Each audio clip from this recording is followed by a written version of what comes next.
जय Hind dear student. आज हम कक्षा 6 के विषय हमारी दुनिया का चैप्टर नंबर 6 का क्वेश्चन आंसर करने जा रहे हैं।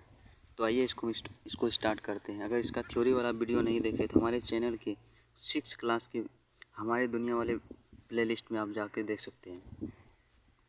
तो आइए हम इसको स्टार्ट करते हैं। यहाँ पे बोला एक देशांतर से दूसरे देशांतर की दूरी तय करने में समय लगता है, तो कितना मिनट का उसमें लगता अंतर जो हो जाता है। इसमें आंसर हो जाएगा हमारा 4 मिनट का। कितना होता है? 4 मिनट का। इसको ध्यान में रखिए, कितना हो जाएगा? 4 मिनट। नेक्स्ट क्वेश्चन है हमारा, सबसे अधिक गर्मी पड़ता है। तो ये पृथ्वी है। पृथ्वी सबसे अधिक गर्मी कहाँ पड़ेगा? ये विषुवत रेखा पड़ता है, इक्विलेटर, जो 0 डिग्री बोला जाता है। इसको क्या बोलता है? 0 डिग्री। तो कहाँ पड़ता है? ये विषुवत रेखा होता है, इसको बोलता है उष्णकटिबंधीय। कहाँ पड़ता है? उष्ण मतलब गर्मी। तो यहाँ सी हो जाएगा आंसर हमारा। नेक्स्ट है हमारा कर्क रेखा है। तो कर्क रेखा 23.5 डिग्री उत्तरी अक्षांश को बोला जाता है कर्क रेखा। नेक्स्ट क्वेश्चन है, अंतर्राष्ट्रीय तिथि रेखा से पूर्व जाने पर क्या होगा? तो एक तिथि बढ़ जाता है। क्या होता है? एक तिथि बढ़ा दी जाती है। तो ये आंसर हो जाएगा। नेक्स्ट क्वेश्चन है, पृथ्वी के दिए गए नमूने का क्या नाम है? नाम क्या है? तो इसका हो जाएगा आंसर, पृथ्वी के दिए गए नमूने का नाम ग्लोब है, क्योंकि उसी से तुलना किया जाता है पृथ्वी का। यह नमूना किस आकृति का होगा? जैसे त्रिकोण, गोलाकार, त्रिभुजाकार आदि। तो ये हो जाएगा, ये नमूना गोलाकार आकृति का होगा, गोलाकृति का होगा, सरफेस। नेक्स्ट है, इस नमूने को आकृति वाले किन्हीं अन्य 2 वस्तुओं का नाम लिखिए। तो इसका इस नमूने की आकृति वैसे संतरा हो जाएगा, खरबूजा, ये नमूना है उसका।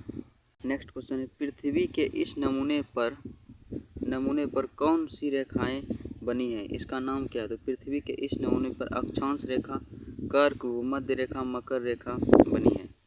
नेक्स्ट क्वेश्चन हमारा हो जाएगा, इन नमूने के अलावा आप और किन किन माध्यमों से पृथ्वी पर स्थित किसी स्थान का पता लगा सकते हैं? इसका आंसर हो जाएगा, इस नमूने के अलावा मैं आसमान में सूरज की स्थिति या रात में ध्रुव तारे को देखकर किसी स्थान की स्थिति का अनुमान लगा सकते हैं, लेकिन इसमें बहुत परेशानी होती है।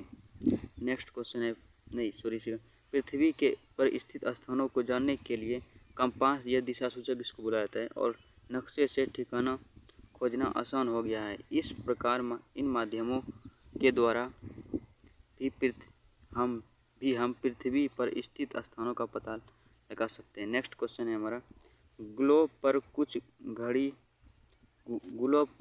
कुछ पड़ी एवं खड़ी रेखाएं बनी हुई हैं। इन्हें गौर से देखकर निम्न प्रश्नों का उत्तर तालिका में लिखने के लिए बोल रहा है। नेक्स्ट क्वेश्चन है हमारा, पड़ी खड़ी रेखाएं किन किन दिशाओं के बीच खींची गई है? इसका आंसर, पड़ी खड़ी रेखाएं उत्तर और दक्षिण दिशाओं के बीच खींची गई है। नेक्स्ट क्वेश्चन है हमारा, अंतर्राष्ट्रीय तिथि रेखा क्या है? तो आंसर हो जाएगा, पृथ्वी का आकार गोल है, जो एक वृत्त के समान है, तो सर्कल के समान है। एक वृत्त में 360 डिग्री होता है, क्योंकि जब पूरा अगर इसका नापिएगा तो 360 डिग्री का होता है। इसी आधार पर पृथ्वी 360 देशांतर रेखाएं खींची जा सकती हैं। इनमें 2 देशांतर रेखाएं महत्वपूर्ण मानी जाती हैं, जो 0 डिग्री और 180 डिग्री तथा 180 डिग्री देशांतर रेखा है। 0 डिग्री देशांतर को प्रधान मध्याह्न रेखा या प्रधान मध्याह्न रेखा से 180 डिग्री होगा। 180 डिग्री देशांतर रेखा को अंतर्राष्ट्रीय तिथि रेखा कहा जाता है। इसका निर्धारण 1884 में हुआ था ना।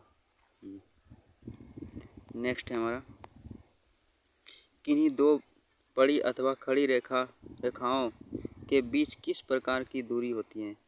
इसमें हो जाएगा, 2 देशांतरों के बीच की दूरी होता है समान होता है। नेक्स्ट है हमारा, पड़ी खड़ी रेखाएं को क्या कहते हैं? तो पड़ी खड़ी रेखाएं को अक्षांश रेखा कहते हैं। पड़ी एवं खड़ी रेखाएं में कौन कौन सी आपस में मिलती हैं?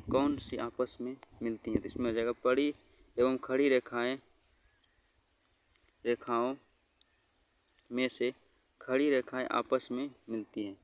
नेक्स्ट हो जाएगा हमारा क्वेश्चन, अक्षांश वृत्त किसे कहते हैं? भूमध्य रेखा वृत्त एवं किसी स्थान के बीच जो कोण बनता है उसे उस स्थान का अक्षांश कहा जाता है। नेक्स्ट है, दो सम्मुख अक्षांश रेखा को नाम बताइए। दो प्रमुख अक्षांश रेखाओं का नाम बताइए। नेक्स्ट आंसर हो जाएगा दो प्रमुख अक्षांश रेखाओं का नाम कर्क रेखा और मकर रेखा। 23.5 डिग्री उत्तरी अक्षांश को कर्क रेखा कहा जाता है और 10.5 डिग्री दक्षिणी अक्षांश को मकर रेखा कहा जाता है। नेक्स्ट पृथ्वी पर कितने कटिबंध हैं, इन कटिबंधों की विशेषता बतलाएं। देखिए पृथ्वी पर 3 कटिबंध हैं। पहला हो जाएगा उष्ण कटिबंध हो जाएगा, ये अच्छा से उसमें समझाएं, आप जाकर देख सकते हैं।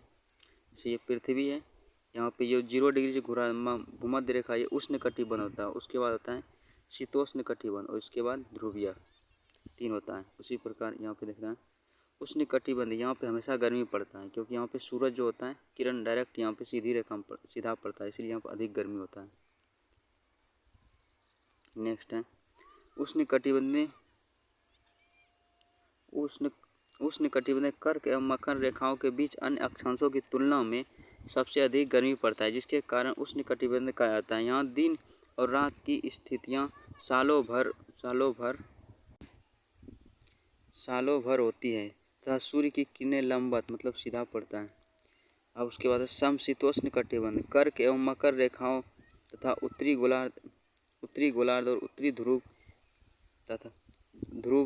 वृत्त तथा दक्षिणी गोलार्ध में दक्षिणी ध्रुव वृत्त के बीच वाले क्षेत्र का तापमान मध्यतम रहता है। यहाँ जाड़े में सर्दी पड़ती है तथा गर्मी में तापमान अधिक रहता है। इसे समशीतोष्ण कटिबंध कहते हैं। दिन और रात की स्थितियाँ ही होती हैं, परंतु सूर्य की किरणें लंबवत नहीं पड़ती हैं, मतलब तिरछा पड़ता है वहाँ पर। उसके बाद शीत कटिबंधी, यहाँ पे शीत कटिबंधीय उत्तरी गोलार्ध में उत्तरी ध्रुव या दक्षिणी गोलार्ध में दक्षिणी ध्रुव क्षेत्रों में सालों भर ठंड पड़ता है। अंटार्कटिका वहीं पर पाया जाता है ध्रुव पे। इसे शीत कटिबंध कहा जाता है। यहाँ 6 महीने दिन और 6 महीने रात होता है। जैसे नॉर्वे सब में क्या होता है, दो रात को भी उसमें सूरज दिखने लगता है कभी कभी। देशांतर रेखा किसे बोला जाता है, तो ग्लोब पर उत्तरी एवं दक्षिणी ध्रुव को जोड़ने वाली रेखाएं खींची गई रेखा क्या कहा जाता है, इसको देशांतर रेखा। इसे ग्लोब है, ये यहाँ से जो खींचा रहता है उत्तर से दक्षिण की ओर ऐसे खींचा रहता है, इसे इसको बोला जाता है देशांतर रेखाएं। ये लंबवत रेखाएं देशांतर रेखाएं 0 डिग्री तथा 180 डिग्री देशांतर रेखाएं वृत्त में 360 होते हैं। इसी आधार पर पृथ्वी पर 360 देशांतर रेखाएं खींची गई हैं। इनकी लंबाई समान होती है। इसकी लंबाई 360 डिग्री होती है और देशांतर रेखाएं तिथि का निर्धारण में सहयोग होता है, मतलब कि तिथि का निर्धारण देशांतर रेखा से किया जाता है और अक्षांश रेखा से टेम्परेचर सबका। नेक्स्ट क्वेश्चन है प्रधान मध्याह्न रेखा इक्विलेटर इसको बोला जाता है, रेखा का क्यों महत्वपूर्ण है। 0 डिग्री को प्रधान मध्याह्न रेखा या प्रधान देशांतर रेखा या प्रधान मध्याह्न रेखा कहते हैं। पृथ्वी पर किसी स्थान की स्थिति को दर्शाने तथा समय का निश्चित करने के लिए देशांतर रेखाओं का ज्ञान होना आवश्यक है। इससे तिथि का निर्धारण में भी सहयोग मिलता है, मतलब तिथि का भी निर्धारण में इसको सहयोग मिलता है। अक्षांश रेखाएं तथा देशांतर रेखाएं की कुल संख्या कितना है, तो इसको देखेंगे।